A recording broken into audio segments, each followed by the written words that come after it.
بسم اللہ الرحمن الرحیم۔ میں سب سے پہلے آپ تمام صحافی حضرات، کیمرامین حضرات، فوٹوگرافر حضرات، رپورٹر حضرات کا سب کا شکریہ ادا کرتا ہوں کہ آج اس اہم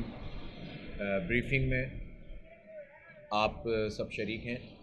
اور ساتھ ہی جو ہمارے مختلف زون سے ریفرینڈم کے حوالے سے جو ہم نے بنائے ہیں، شہر بھر سے آنے والے تمام ہمارے بھائیوں کو شکریہ ادا کرتا ہوں۔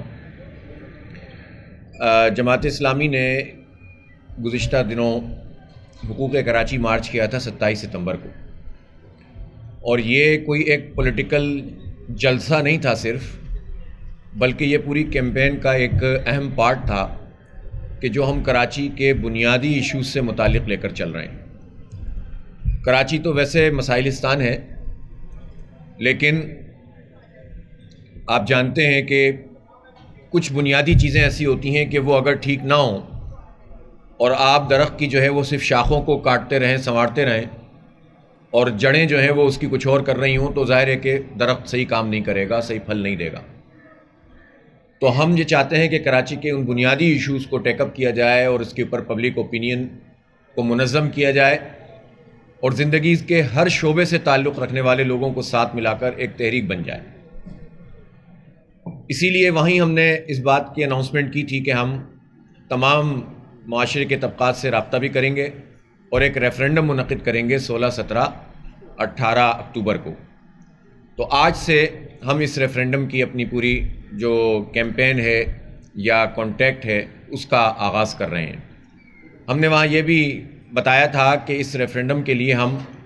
ایک غیر جانبدار الیکشن کمیشن بنائیں گے،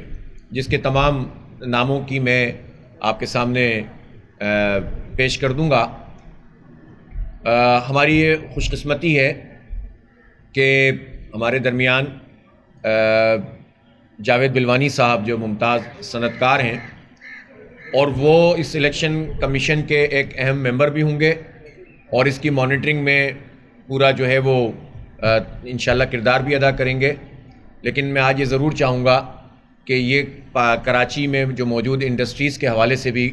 میڈیا کے سامنے اپنی رائے کا اظہار فرمائیں۔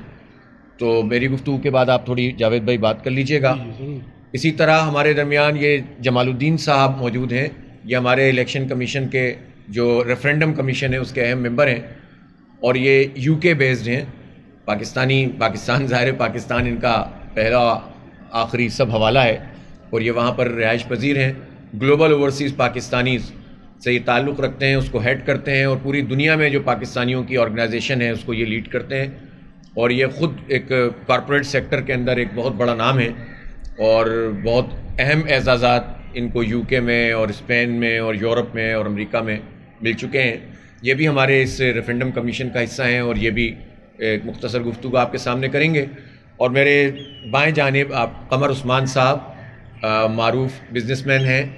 اور یہ پاکستان بزنس فورم کے ایکس چیئرمین بھی ہیں، اور یہ کراچی چیمبر آف کامرس کی بہت ساری اہم کمیٹیاں ہیں جس کو یہ ہیڈ بھی کرتے ہیں، اس کے ممبرز بھی ہیں، اور مسلسل پاکستان کی صنعتوں اور بالخصوص کراچی کی صنعتوں کے حوالے سے ایک اہم رول پلے کرتے ہیں۔ قمر عثمان صاحب سیکرٹری ریفرینڈم کمیشن کی ذمہ داری انہوں نے قبول کی ہے، اور انشاءاللہ یہ پورے پروسیس کو بھی مانیٹر کریں گے، اور ایک طرح سے اسپوکس مین بھی ہوں گے کہ اس کی تفصیلات جب میڈیا کی ضرورت ہوگی تو یہ اس کے سامنے پیش بھی فرمائیں گے۔ باقی تمام حضرات کو آپ جانتے ہیں، اسامہ رضی صاحب یہاں موجود ہیں، بابر خان صاحب یہ خود ایک معروف صنعت کار ہیں، اور ایک بڑا کنٹریبیوشن ہے ان کا ہمیشہ سے پازیٹیو کاموں کے اندر اور کراچی کی صنعتوں کو چلانے میں۔ اور یہ جو ہماری فیڈرل بیریا جو ایسوسی ایشن ہے اس کو بھی گزشتہ سال ہیڈ کرتے تھے، اب یہ جو ہے وہ عملاً تو یہی سب چیزیں لے کر چل رہے ہوتے ہیں۔ عمران شاہد صاحب کو آپ کے الیکٹرک کے حوالے سے جانتے ہیں کہ پوری ورکنگ کرتے ہیں اور بھرپور طریقے سے ہماری پبلک ایڈ کمیٹی کے معاملات چلاتے ہیں۔ عبدالوہاب صاحب ہمارے جنرل سیکرٹری ہیں کراچی کے، اور سابق ٹاؤن ناظم ہیں گلشن اقبال کے۔ راجہ عارف سلطان صاحب موجود ہیں ہمارے درمیان، مسلم پرویز صاحب بھی ہیں، زاہد عسکری صاحب بھی ہیں، اور بہت سارے ہمارے جو پیچھے ساتھی بیٹھے ہوئے ہیں۔ یہ جو 10 زون میں جس کی تفصیل قمر عثمان صاحب آپ کو بتائیں گے، وہاں سے یہ لوگ تشریف لائیں جو پورے ریفرینڈم کے معاملات کو دیکھیں گے۔ چند باتیں بس میں اس موقع پر عرض کرنا چاہتا ہوں، اور وہ یہ ہے کہ یہ جو ریفرینڈم ہے یہ اصل میں کراچی کے لوگوں کی اوپینین ہوگی اس بارے میں کہ کراچی کے جو بنیادی مسئلے ہیں وہ یہ ہے کہ جس کا آغاز یہاں سے ہوتا ہے کہ کراچی کے لوگوں کو تو کاؤنٹ ہی ٹھیک نہیں کیا گیا۔ جماعت اسلامی کا یہ واضح موقف ہے اور بالکل ٹیکنیکل گراؤنڈ پر ہے، اور اس میں ہم نے تمام ایکسپرٹس کی اوپینین کو اور دنیا بھر میں شائع ہونے والی جو رپورٹس ہیں جو ڈیموگرافی سے متعلق بھی ہیں اور جو کراچی کے ڈیولپمنٹ سے متعلق بھی ہیں، چاہے وہ UN کی ہوں، چاہے وہ مختلف ادارے ہیں جو دنیا بھر میں کام کرتے ہیں، یورپ میں، امریکہ میں، اور چاہے پاکستان کے وہ بڑے دانشور جیسے ڈاکٹر عارف حسن صاحب مشہور آرکیٹیکٹ ہیں، اور ڈاکٹر مہتاب کریم صاحب ڈیموگرافر ہیں، اور وہ خود سندھ کی نمائندگی کرتے رہے جب یہ 2017 کا جو ہے وہ سینسس ہو رہا تھا۔ ان سب رپورٹس کے مطابق ہم یہ سمجھتے ہیں کہ 2017 میں بھی 2.5 کروڑ سے کم کراچی کی آبادی نہیں تھی، اور اب یہ آبادی 3 کروڑ ہے۔ 3 کروڑ کی یہ تقریباً جو ہے آبادی، اس کو اگر آپ 1.5 کروڑ یا 1 کروڑ 60 لاکھ گنیں گے تو انفراسٹرکچر کے اوپر اس کے جو اثرات ہیں، دنیا میں کوئی پلاننگ ٹرانسپورٹیشن کی، سڑکوں کی، پانی کی، سیوریج کی ہو نہیں سکتی جب تک آپ صحیح کاؤنٹ نہ کریں جو ہیڈز یہاں پر رہتے ہیں اور اس کو استعمال کرتے ہیں زمین کو اور علاقے کو۔ لیکن افسوس کی بات ہے کہ کراچی شہر کے ساتھ یہ ظلم ہے، جو پاکستان کا معاشی ہب ہے، جو منی پاکستان کہلاتا ہے، تمام لوگ یہاں پاکستان بھر کے رہتے ہیں، اور انہی لوگوں کو پورا کاؤنٹ نہیں کیا گیا۔ یہ ایک ایسا اعتراض ہے کہ یہ جینون بھی ہے، اور اس کو سپریم کورٹ میں بھی جو ہے وہ اس کے اوپر کیس موجود ہے، اور ہم یہ چاہتے ہیں کہ پبلک کی اس اوپینین کو حاصل کرنے کے بعد ہم جو ہے وہ اس میں فردر پھر اسٹیپس لیں گے، تاکہ ہم یہ ان با اختیار لوگوں سے اپنے اس حق کو منوا سکیں کہ کم از کم ہمیں گنے تو صحیح وہ ہمیں جو کچھ بھی جو ہمارے ساتھ ظلم کر رہے ہیں وہ اپنی جگہ، ہماری تو آبادی کھا گئے ہیں یہ لوگ، تو ان سے کم از کم یہ حق تو ہم حاصل کر لیں۔ دوسرا بہت اہم ترین مسئلہ یہ ہے کہ کراچی کسی ایک جگہ سے آپریٹ نہیں ہوتا ہے۔ ہم چاہتے ہیں کہ یہاں پر با اختیار شہری حکومت کا نظام ہو، اور اس کا والی وارث کوئی سسٹم موجود ہو کہ جو اس شہر کی ریپرزنٹیشن کر سکے۔ اس وقت جو سسٹم موجود ہے اس میں تو ہر آدمی ہاتھ جھاڑ کے کھڑا ہو جاتا ہے، جو میئر ہوتا ہے کہتا ہے میرا اختیار نہیں ہے، صوبائی حکومت وفاقی حکومت پہ، وفاقی حکومت صوبائی حکومت پہ الزام لگاتی ہے، کبھی کچھ، یہ سب سلسلہ چلتا رہتا ہے، اور سفر کرتے ہیں کراچی کے عوام، کراچی کے کنزیومرز، کراچی کے صنعت کار، کراچی کے تاجر، کراچی کے ٹرانسپورٹرز، اور عام لوگ، غریب لوگ، متوسط طبقے کے لوگ۔ اور آپ نے اس کا پورا مظاہرہ بارشوں میں دیکھا، DHA سے لے کر سرجانی تک ہر آدمی رو رہا تھا، اور اس کے پاس کوئی جگہ نہیں تھی کہ جہاں کر کوئی اپنی فریاد پیش بھی کر سکے۔ ان کو جو ہے اس میں رسپانس تو دور کی بات ہے، ان کو یہی نہیں پتہ چل رہا تھا کہ کس سے بات کرنی ہے۔ تو جب 3 کروڑ کی آبادی کا یہ شہر ہے، تو اس 3 کروڑ کی آبادی کے شہر کی ایک باقاعدہ با اختیار شہری حکومت ہونی چاہیے، اور جس کا ایک چھوٹی سی جھلک ہم نے 2001 کے جو ہے وہ اس میں دیکھی تھی نظام میں، اور آپ نے دیکھا کہ اس وقت نعمت اللہ خان صاحب نے کتنی ڈیولپمنٹ اس شہر کے اندر کی تھی۔ تو امپاورڈ سٹی گورنمنٹ جو کہ میگا سٹی ہے یہ، اور دنیا کے گلوبل سٹیز کی جو جناب کیٹیگری ہوتی ہے اس میں شامل ہے، دنیا کے 162 سے زیادہ ممالک سے زیادہ اس کی آبادی ہے، اور یہ پاکستان کو اتنا بڑا ریونیو جنریٹ کر کے دیتا ہے۔ ابھی ٹیکس کی رپورٹ آئی تھی تو آپ نے دیکھا ایک کراچی کو ایک پلڑے میں ڈال دیں پورے ملک کو دوسرے میں، تو آپ یہ دیکھیں کہ کراچی کتنا بڑا کنٹریبیوشن کر رہا ہے۔ لیکن اس کے ساتھ کیا زیادتی ہے، آپ سڑکوں پہ چل کر دیکھیں، انڈسٹریل ایریاز میں آپ چلے جائیں تو آپ کو اندازہ ہو جائے گا کہ وہاں پر کیا بدترین صورتحال ہے۔ اس کے بعد جو کراچی کا ایک بہت بڑا مسئلہ ہے وہ نوجوانوں کو ملازمتیں نہیں مل رہی ہیں۔ اتنی بڑی تعداد میں لوگ یہاں پر نوجوان جو پڑھ لکھ جاتے ہیں وہ گھومتے رہتے ہیں، سرکاری ملازمتوں کا تصور ہی لوگوں میں ختم ہو گیا ہے مایوس ہو کر۔ اور ویسے بھی جو ہے جب اتنا برا انفراسٹرکچر ہوگا اور صنعتوں کے لیے بھی یہ ہوگا کہ وہ یہاں سے شفٹ ہونے لگیں گی، تو یہ پرائیویٹ سیکٹر کے اندر بھی جابز نہیں مل رہی، کارپوریٹ سیکٹر میں بھی کمی آتی جا رہی ہے، اور پھر اس کے نتیجے میں یہ ہو رہا ہے کہ سرکاری ملازمت تو ملتی نہیں ہے۔ ہم یہ سمجھتے ہیں کہ اس مسئلے کو ایڈریس ہونا چاہیے، اور جو پیپلز پارٹی کی صوبائی حکومت ہے، یہ وفاق میں PTI کی حکومت ہے، اور وفاقی حکومت صوبائی حکومت تو یہ کر رہی ہے کہ آئین کے مطابق جو گریڈ 1 سے 15 تک کے ملازم ہوتے ہیں وہ تو پرائرٹی ہوتی ہے کہ وہ آپ مقامی لوگوں کو لیں گے، لیکن اگر 2 لاکھ ملازمتیں پچھلے عرصے میں یہاں پر سرکاری گئی ہیں تو پتہ چلا کہ 1,92,000 کا تعلق کراچی سے ہے ہی نہیں۔ تو یہ کیا جرم کیا ہے اس شہر کے شہریوں نے؟ ہم نہیں کہتے آپ کسی اور کو ملازمت نہیں دیں، لیکن اس شہریوں کا، اس کے نوجوانوں کا بھی اتنا ہی حق ہے کہ ان کو سرکار میں ملازمت ملنی چاہیے اور یہاں ایسے مواقع ملنے چاہیے کہ پرائیویٹ سیکٹر میں بھی لوگ جو ہیں وہ جابز حاصل کر سکیں۔ اسی طرح جو کوٹا سسٹم ہے وہ اب قانونی طور پر 2013 میں ختم ہو چکا ہے، 40 سال پہلے 10 سال کے لیے تھا، پھر 10 سال کے لیے، پھر 20 سال کے لیے، لیکن اب عمران خان صاحب نے اپنی کابینہ کے ذریعے ایک SRO کے ذریعے اس میں اضافہ کر دیا، جو کہ بہت شدید ظلم ہے۔ یعنی پچھلے لوگ جو تھے وہ تو پھر بھی انہوں نے آئینی کور لیا تھا اور 2/3 میجورٹی سے، انہوں نے تو پارلیمنٹ میں بھی لے کر نہیں گئے، غیر آئینی طریقے سے انہوں نے ایک SRO جاری کر دیا اور اس کے نتیجے میں اس کو غیر معینہ مدت کے لیے کوٹا سسٹم کو لاگو کر دیا ہے، جو ہم سمجھتے ہیں کراچی کے ساتھ بہت بڑی زیادتی ہے، اس کے نوجوانوں کے پر ظلم ہے۔ اس شہر سے اتنا بڑا مینڈیٹ لینے کے بعد اس شہر کے نوجوانوں پر عمران خان اتنا بڑا ظلم کریں گے اور اس کو واپس بھی لینے کے لیے تیار نہیں ہو رہے، تو ہم یہ سمجھتے ہیں کہ اس کے خلاف آواز اٹھانا کراچی کے ہر شہری کا حق ہے کہ جو یہاں پر رہتا ہے، یہاں کا پرماننٹ ریزیڈنٹ ہے اور یہاں پر جو ہے وہ ملازمت کا حقدار ہے۔ اسی طرح سے ہم یہ سمجھتے ہیں کہ یہ کراچی کا ایک ادارہ ہے کہ الیکٹرک، جو کہ KESC تھا، ہمارا ادارہ تھا، 1913 سے قائم ہوا ہے پاکستان بننے سے پہلے، 80 کی دہائی میں، 90 کی دہائی میں یہ پروفیٹیبل ادارہ تھا، اور پھر اس کو یہ کہہ کر کہ اس کی سروسز ٹھیک نہیں ہے اور یہ لاس میں، ہمیں 1.5 ارب روپے کی سبسڈی دینی پڑتی ہے، اس ادارے کو فروغ کر دیا گیا۔ ہم تفصیلات بتاتے رہے ہیں آپ کو مختلف مواقع پہ، میں زیادہ تفصیل میں نہیں جاتا، لیکن اس وقت صورتحال یہ ہے کہ 15 سال کے اس تجربے نے ہمیں بتایا کہ سوائے لوٹ مار کے اور سوائے لوگوں کو تنگ کرنے کے، لوڈ شیڈنگ کے عذاب میں مبتلا رکھنے اور اوور بلنگ اور تیز میٹر اور ہمارے پیسے جو کلو بیک کے بنتے ہیں واپس نہ کرنا، ملازموں کو نکال دینا اور ان کے نام پر جو 15 پیسے فی یونٹ لیتے رہے، اربوں روپیہ جمع ہو گیا اور ان کو نکال دیا ملازموں کو، ان سب زیادتیوں کے مرتکب یہ کہ الیکٹرک کی جو کمپنی ہے، جس کے مالک لوگ ہیں، جس کے بارے میں ابھی چیف جسٹس صاحب نے کہا کہ اصل مالک کون ہے، کہ کہیں ممبئی سے تو آپریٹ نہیں ہوتی، تو چیف جسٹس آف پاکستان جب اس طرح کی بات کر دے تو آپ سمجھ سکتے ہیں کہ کتنی حساسیت ہے۔ اور یہ وہی بات ہے جو پہلے دن سے ہم کر رہے ہیں کہ جو اس طرح قومی ایسٹ ہوتے ہیں اس کو بندر بانٹ کر کے پرائیویٹائز نہیں کیا جاتا۔ آپ پرائیویٹ سیکٹر کو انکریج کریں، آپ پرائیویٹ کمپنیوں کو موقع فراہم کریں، لیکن جو قوم کے ادارے ہیں وہ قوم کے پاس رہنے دیں۔ اور حکومتیں اگر اپنے اداروں کو چلانے کی صلاحیت ہی نہیں رکھتی تو وہ کس بات پہ کہتی ہیں کہ ہمیں موقع دو اور ہم جو ہے آ کر ملک کی حالات اور تقدیر کو بدلیں گے، جب وہ قومی اداروں کو بیچنے کے در پہ ہو جائیں تو پھر کام کیا کریں گے وہ۔ اس لیے ہم پرائیویٹ سیکٹر کو انکریج کرنا چاہتے ہیں۔ کہ الیکٹرک کے حوالے سے ہمارا واضح موقف یہ ہے کہ ان کا لائسنس کینسل کر کے اور اس وقت فوری طور پر نیپرا ایک انٹرم سیٹ اپ بنائے، اس انٹرم سیٹ اپ میں ٹیکنیکل لوگوں سے مدد لیں۔ اس وقت ان کی جتنی بھی انتظامیہ بنائی جاتی ہے، CEOs ہوتے ہیں، یہ سب پیسوں مالیاتی اعتبار سے، کوئی CEO یعنی چارٹرڈ اکاؤنٹنٹ ہوتا ہے، کوئی جو ہے وہ ایکچوری کیا ہوا ہوتا ہے، کوئی کچھ کیا ہوا ہوتا ہے، لیگل اور مالیاتی صلاحیت کے حامل جو لوگ ہوتے ہیں ان کو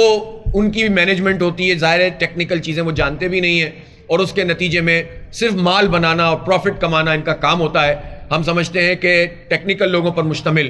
یہ ایک کمیٹی بننی چاہیے، نیپرا پاکستان انجینئرنگ کونسل سے مدد لے، انٹرم سیٹ اپ بنائے اور اس انٹرم سیٹ اپ کے ساتھ پھر 51% سرکار کے شیئر ہوں، جس میں 25% کراچی کی سٹی گورنمنٹ کا حصہ ہونا چاہیے، اور پھر جو ہے وہ آپ کمپنیوں کو انوائٹ کریں، مونوپلی ختم کریں اور انوائٹ کر کے پھر آپ مختلف کمپنیوں کو ٹرانسمیشن، ڈسٹریبیوشن اور جنریشن میں انوائٹ کر کے کراچی کا یہ مسئلہ پرماننٹ بنیادوں پر ریزالو کیا جائے۔ تو ہم یہ سمجھتے ہیں کہ یہ کے الیکٹرک کی جو زیادتی تھی وہ اب ختم ہونی چاہیے، اور انہوں نے سب کو تنگ کر کے رکھا ہوا ہے، لیکن حکومتیں ان کو سپورٹ فراہم کرتی ہیں اور ان کے، اب مجھے تفصیل کی اس وقت ضرورت نہیں ہے کہ کس طرح کون کون سے لوگ اب جو خود PTI کی معاشی ٹیم کا حصہ بن رہے ہیں اور توانائی کے سیکٹر میں ان کو لیا جا رہا ہے کہ جو پہلے کے الیکٹرک میں رہتے ہوئے ہمیں لوٹتے رہے ہیں۔ اس لیے یہ وہ تمام ایشوز ہیں۔ پھر جو ہمارے 14 پوائنٹس ہیں جس میں تعلیم اور صحت اور صنعتیں اور اسپورٹس بہت امپورٹنٹ ہے۔ آپ بتائیں کہاں جا کر ہمارا نوجوان کھیلے؟ سارے جو ہے وہ ویران کر دیے ہیں کھیل کے میدان، کوئی سسٹم نہیں ہے۔ میں اس موقع پہ یہ ضرور کہنا چاہوں گا کہ ایک سسٹم جیسا تیسا چلتا تھا پاکستان میں، جو ڈپارٹمنٹل کرکٹ اور ہاکی اور مختلف چیزیں۔ خان صاحب ہمیشہ یہ کہتے تھے کہ میں انگلینڈ کی طرز کا نظام بناؤں گا، اور جب وہ کرکٹ ٹیم کا کپتان تھے تب سے یہ بات کہتے آ رہے تھے۔ ان کی ضد تھی اور انہوں نے ڈپارٹمنٹل کرکٹ ختم کر دی، اس کو بالکل بے وقت کر دیا۔ اس کے نتیجے میں اب صورتحال یہ ہے کہ کرکٹ بھی تباہ ہو گئی اور سینکڑوں نہیں ہزاروں لوگ بے روزگار ہو گئے۔ جو ٹیلنٹڈ لوگ ہوتے تھے وہ ٹیلنٹ ہنٹ نہیں ہو رہا، اور وہ کاؤنٹی کا جو سسٹم بنانا چاہتے تھے وہ بھی انہوں نے نہیں بنایا. جو ان کی اگر کوئی اسپیشلٹی تھی تو وہ کرکٹ تھی،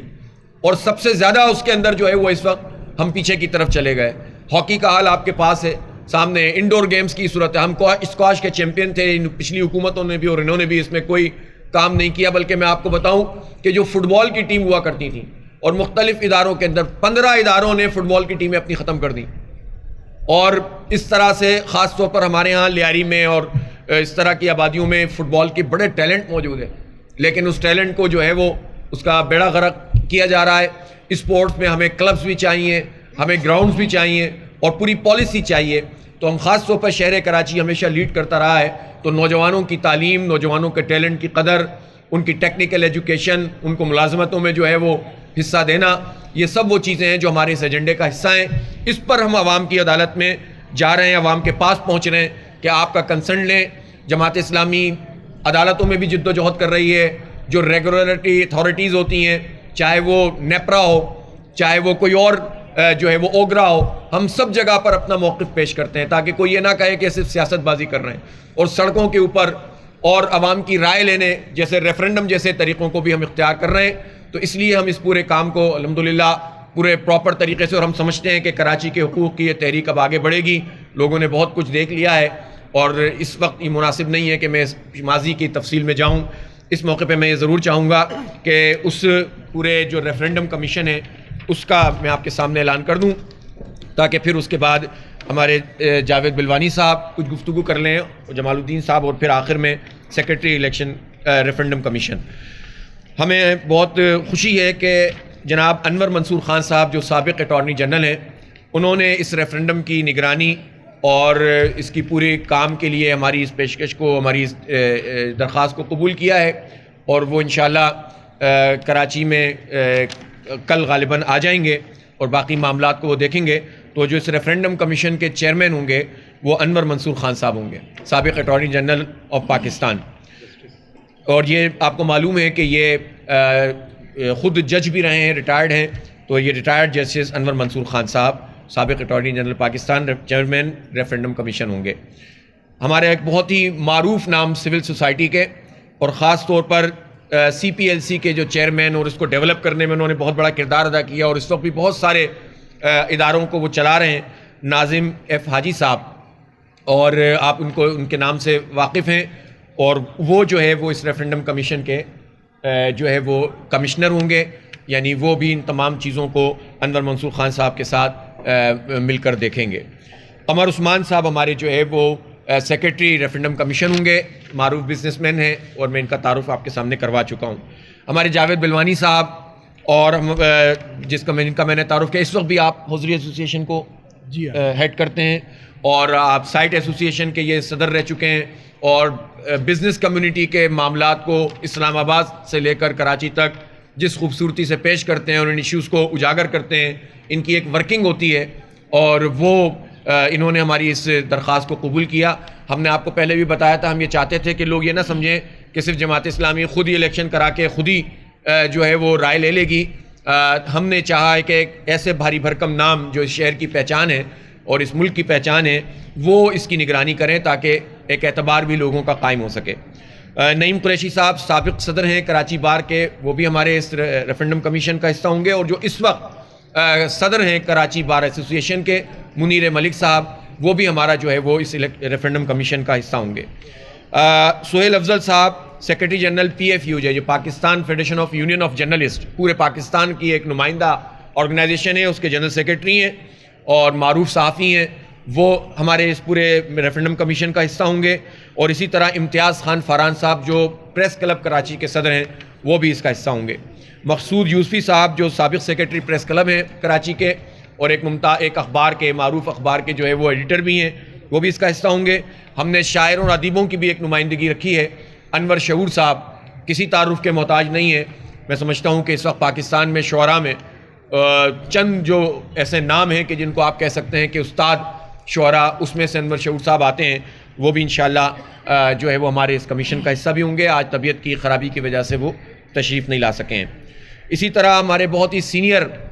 صحافی بھی ہیں، کالم نگار بھی ہیں، دانشور بھی ہیں، اور استاد بھی ہیں اور مختلف یونیورسٹیز میں وہ لیکچرز بھی دیتے ہیں. توصیف احمد خان صاحب وہ بھی جو ہے وہ ہمارے اس ریفرینڈم کمیشن کا حصہ ہیں اور وہ بھی انشاءاللہ پوری طرح سے شامل ہوں گے. ہماری کوشش ہوگی کہ آج بھی ہم مزید کچھ لوگوں سے بات چیت کر رہے ہیں. اسپورٹس کے شعبے سے متعلق بھی انشاءاللہ کچھ اہم نام اس کمیشن کا حصہ بن جائیں گے.